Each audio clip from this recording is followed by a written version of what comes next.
next. He's brought to us by Landis Block. Create your very own jaw-dropping backyard paradise online at landisbc.com. I might ask him a question where he has to give a long answer so I can eat this entire sandwich during it. Shefty, good morning. Good morning, guys. How you doing? That sandwich sounds awfully tasty. It is awfully tasty. I can tell you firsthand it's delicious. All right, Adam, big news out of New York yesterday. Robert Saleh gets fired. And, of course, we always turn things into an Eagles discussion. So I'll ask you straight up, if the Jets can do it, could the Eagles do it, or is this two totally different situations? Well, I think it's different. Robert Saleh had not gotten his team to a Super Bowl. Robert Saleh had not won consistently. I know the Eagles had the fall off the cliff last year. I got it. And at times they've been uneven this year.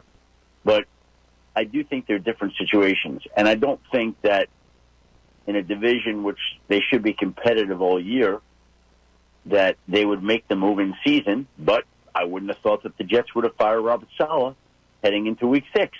So that's the crazy part about this. You never know when an owner's buttons are going to be pushed and when he feels like he's had enough.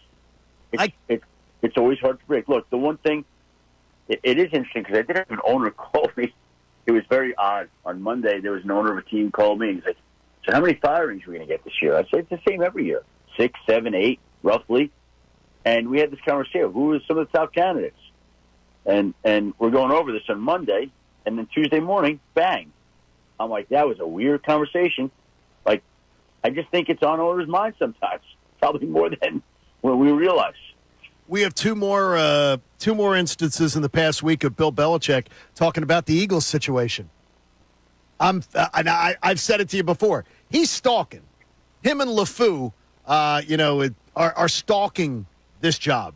I'm convinced that this is where Bill Belichick would like to land, but I think Nick Sirianni's going to give him the big salute and say, no, this thing's getting fixed. I feel very good about how they're going to bounce off this bye. What are your instincts about what you know about this team and maybe what you're hearing around the league?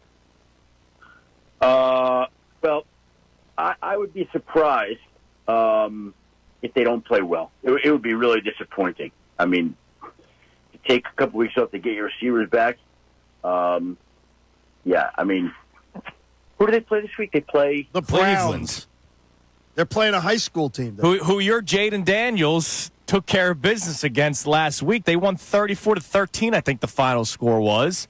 Mm-hmm. So if the Eagles come out, and even if they win, Shefty, but it's another one of those grinded-out games against a bad Browns team, what are we saying? Well, look, the one thing that we've seen in the NFL is you just don't know every single week. Like, we've seen more underdogs win this year than ever before. We've seen large underdogs win. So Cleveland's in play. I don't even know what the line on the game is. But 9. Yeah. Well, I'll just say this. I mean, I can only imagine what the reaction in Philly would be if they lose this game. Boy, oh boy. I don't see it happening, but I didn't see the Giants winning in Seattle last week, right?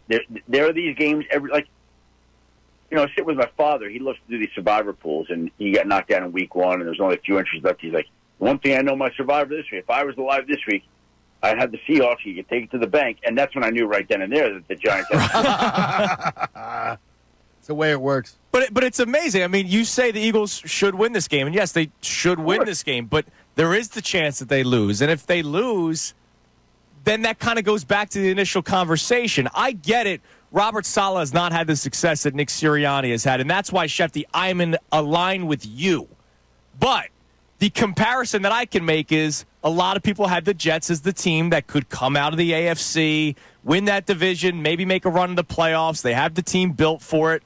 We're saying the exact same thing about the Philadelphia Eagles.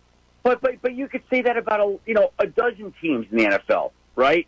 And they might not be winning as much right now. Is Kyle Shanahan getting fired in San Francisco? Jim Harbaugh in L.A.? No, but the context, Shanahan's got injuries to deal with. The Eagles obviously had the injuries to deal with, but it's coming off of the collapse of last year. If they come back next week, this Sunday, with their guys back, right? A.J. Brown, Devontae Smith, Lane Johnson, and they play a similar brand of football, which is uninspiring to maybe untalented football, we're going to say, hey, at some point this has got to turn around or somebody's gone. Well, but I just don't. I don't know that they're doing that. I don't know that. I'd be surprised. I never rule out anything. Anything in this league is always possible. I'm not looking for them to be reactionary in season. I'm not. Although they did sack Chip Kelly, right before Thanksgiving, if I remember. No, it was before the last game of the year. Yeah. Okay. Yeah, it was Christmas. It was Christmas week. Yeah, I think you're thinking of San Francisco because didn't he get? that might have been the San Francisco situation. I was in an airport in Green Bay and I got the text. Yeah, I've never. How about this one for you? Through 5 weeks of the NFL season, I have never not believed the standings more in a season than I do this year. I do not believe the standings. I do not believe they will hold. I do not believe in a lot of these Cinderella stories that are going on right now, and I may look stupid come Christmas time. Who specifically don't you believe in? The Vikings. Washington? The Vikings. Oh no, I talked about. I've been scared since the day Jaden Daniels got drafted. And I know you've spoken the same language. I know, and I feel it. I didn't like it. But to me, I'm not believing that the Packers are a last place club. I'm not believing that the Vikings are a first-place club. I'm not believing right now in what I'm seeing that the Seahawks are winning the West. I just think there's a lot going on right now. And also, too, the Commanders could be right there to the end. They're going to be scary. But I don't believe the Eagles are going to be a third-place club. I believe the Vikings are for real. They're not going to be unbeaten. I do believe that the Seahawks are the favorites in the NFC West. I do believe that Washington is very dangerous with Jaden Daniels. I do believe what we've seen through the first 5 weeks. I do believe. Will it all hold up? No. Is much of it going to hold up? I think what we've begun to see is the real deal. That's what I think this season. We are going to check back on that, and I'll tell you, I don't want you to be right. I don't want you to be right more than ever, I tell you. That's fine. I understand that. I mean, that makes sense, but the Vikings' defense is very good, and they have a lot of really talented playmakers. Looks like they have good coaching, too, the Vikings. Yeah. In the West, the Rams look like, they're trying to win now, but they've got a future, and they've got a lot of injuries, and they've lost key players, and their offensive line has been decimated. I don't know if they're going to rebound. They could, but I don't know if they are.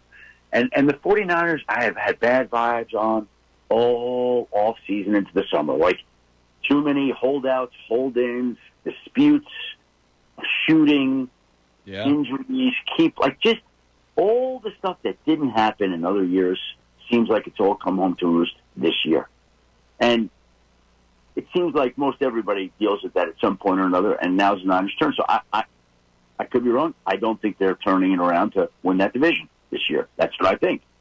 So somebody else is winning the West, and it's not the Rams, and I don't think it's going to be the 49ers, so you believe more in the Cardinals or the Seahawks.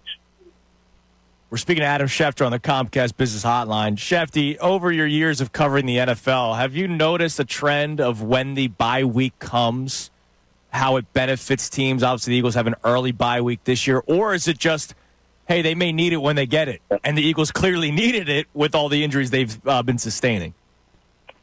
I think everybody in the NFL would tell you that there's never a bad time for a bye week. Never. Never.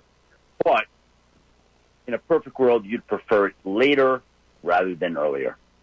It's not what the Eagles had. It's the way it goes. You take it. You get your wide receivers and your offensive tackle healthy. You use your bye week to your advantage. That will be to the Eagles' advantage. It would have been great to have a bye in Week 12 when the legs get heavy. It's a long season. Everybody can use a little break. But that's not what the NFL schedule maker decides. So that's what it is. And you, again, boy, let's say this right now. I said it before, but if they don't come out and play a good game, and if they don't find a way to win this game, you guys are going to be real busy Monday morning. The off season for the Eagles, of course, signing Saquon Barkley almost seems like a no-brainer for teams that want to invest in that. So, but I'll still give Howie credit for doing it.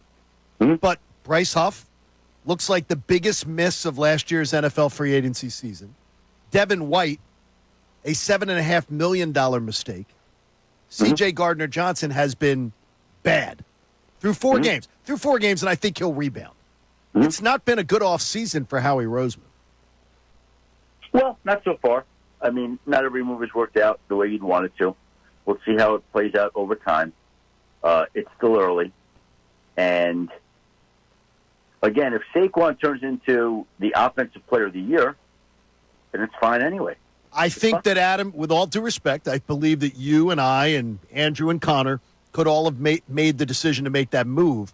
I consider the going and getting Devin White and Bryce Huff and bringing back a C.J. Gardner-Johnson, those are the moves that create a little more, that require a little more nuance and, honestly, more expertise, and it's not showing at the moment. Mm-hmm.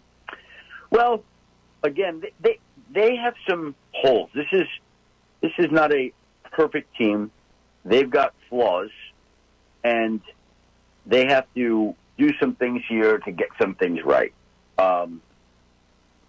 And we're 5 games in, and they had a bye week to kind of rest up, self-scout, make some adjustments. And again, let's put that you're going forward. We don't know. Big week. Eagles had every week big week. We know that you could say it every week. But this is a game where they should win by 9 points. Like, that's what they should do here, right? According to Las Vegas, and I don't disagree. Schefter, last thing before we let you go, kind of an overall NFL question for you, because it's something I asked you back in March or April when this show first started. I think the NFL has a quarterback problem. I don't think there's a stellar quarterback play for what a lot of quarterbacks are being paid.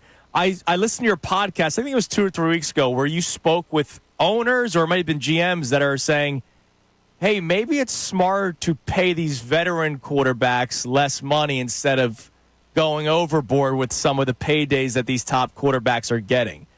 Is that something that we can expect a shift in the next couple of years? Obviously, like, Jalen Hurts is locked up. Trevor Lawrence is locked up for some of these teams. But do you expect to see more of that for some of these teams? Like, what does a Brock Purdy get? Brock Purdy gets in the 50s somewhere. Yeah. And again, I'm not saying that that's an example, but the conversation that was raised to me by somebody that was pretty smart, they're like, I think teams are going to have to start taking a look. Do we want to pay this guy $55+ million?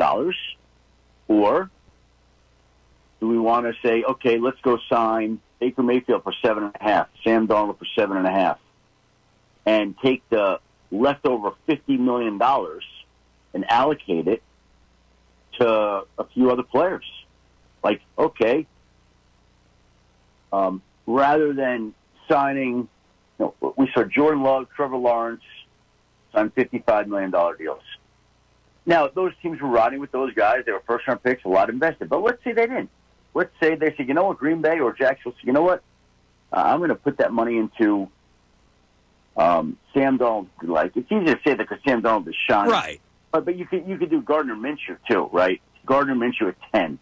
And we're going to take the other 45. We're going to buy a cornerback for 12 and a running back. We're going to buy Saquon Barkley for 15. And we're going to buy a defensive. Like, there are different ways to attack it. And I still think the quarterback is the most important position in all of sports. Yes. I don't think I would do that. But I can tell you that there are teams that are asking themselves that question and will ask themselves that question in the future going forward. Right, because a guy like Trevor Lawrence probably wasn't deserving of the payday, but to your point, they go, we think we have a guy and we don't want to lose him. But now they're probably sitting there going, uh-oh, what do we do?